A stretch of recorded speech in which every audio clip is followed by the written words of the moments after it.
Bonjour et bienvenue, voici notre tour d'horizon économique, géopolitique, énergétique et boursier. Nous sommes le mercredi 4 juin et pour comprendre comment tourne une planète finance accablée de dettes, c'est sur l'inforruptible et nulle part ailleurs. Et l'épisode du jour, ce sera ce cri « Non aux répugnantes abominations !» Alors, je fais référence non pas à l'œil au beurre noir d'Elon Musk. Alors, l'œil au beurre noir, ceux qui savent de quoi je parle comprendront ce que je veux dire. Non, je fais plutôt référence à sa dernière déclaration. Il qualifie en effet le magnifique projet de budget de Donald Trump de répugnante abomination. Bon, heureusement qu'il avait quitté le bureau ovale en début de semaine.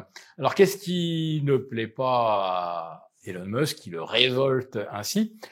C'est que le projet de budget va d'abord creuser la dette américaine d'environ 2500 à 2700 milliards de dollars supplémentaires, alors que, d'après les calculs, des têtes pensantes de la Maison-Blanche, on est actuellement sur un rythme de 1000 milliards de dettes supplémentaires tous les 180 jours. Ça fait 2000 milliards par an, tout simplement. Donc un rapide calcul, ça nous donne de l'ordre de 160 milliards de dettes supplémentaires chaque mois, et on arrive à ce total de 36 930 milliards de dettes. Autrement dit, d'ici ce week-end, on aura franchi la barre des 37 000 et youpi! Oui, le budget de Donald Trump prolonge les allègements d'impôts pour les plus riches et prévoit de nouvelles dépenses militaires et notamment ce fameux Golden Dome destiné à intercepter tout ce que Poutine pourrait envoyer d'hypersonique, sauf que pour l'instant, les technologies pour parvenir à ce résultat n'existent pas vraiment. Oui, alors on nous parle de lasers à haute énergie, de faisceaux à énergie dirigée. On aurait déjà réussi à abattre des drones grâce à ce genre d'appareillage.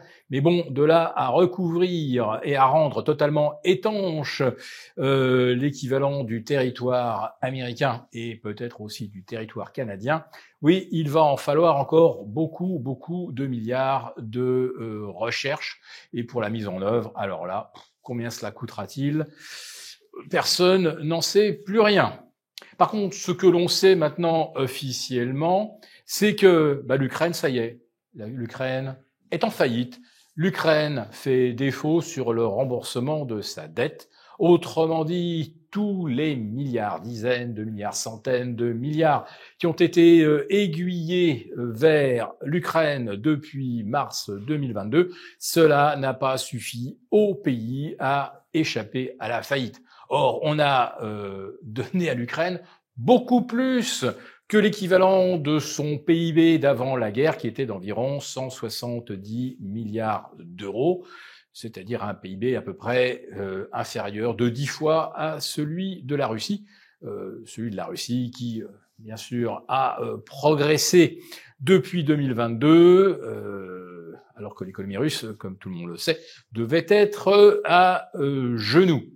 Donc, l'Ukraine qui fait faillite, alors qu'est-ce qu'on va encore nous dire? Qu'il faut qu'on donne encore plus d'argent? Il se trouve que la France n'en a plus. Je vais même aller plus loin.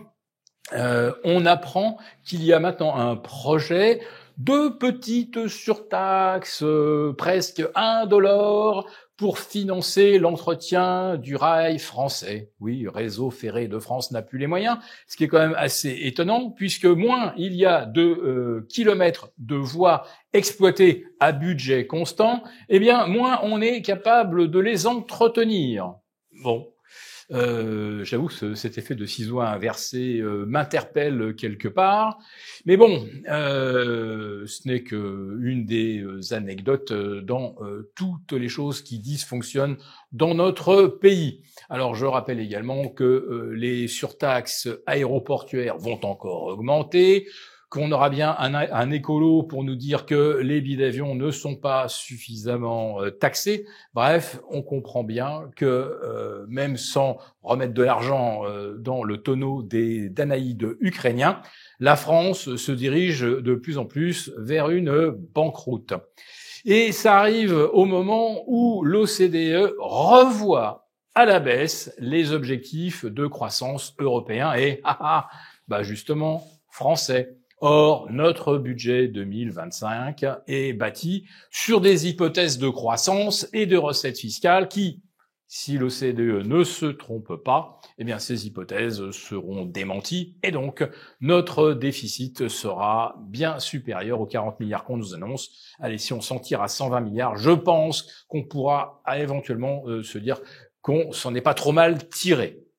Alors, qu'est-ce que le gouvernement fera d'ici la rentrée? Là, on est un petit peu dans l'incertitude. Il y a des rumeurs d'éventuelles dissolutions. On sait que M. Macron veut rester le maître des horloges, c'est-à-dire dissoudre quand ça l'arrange, lui.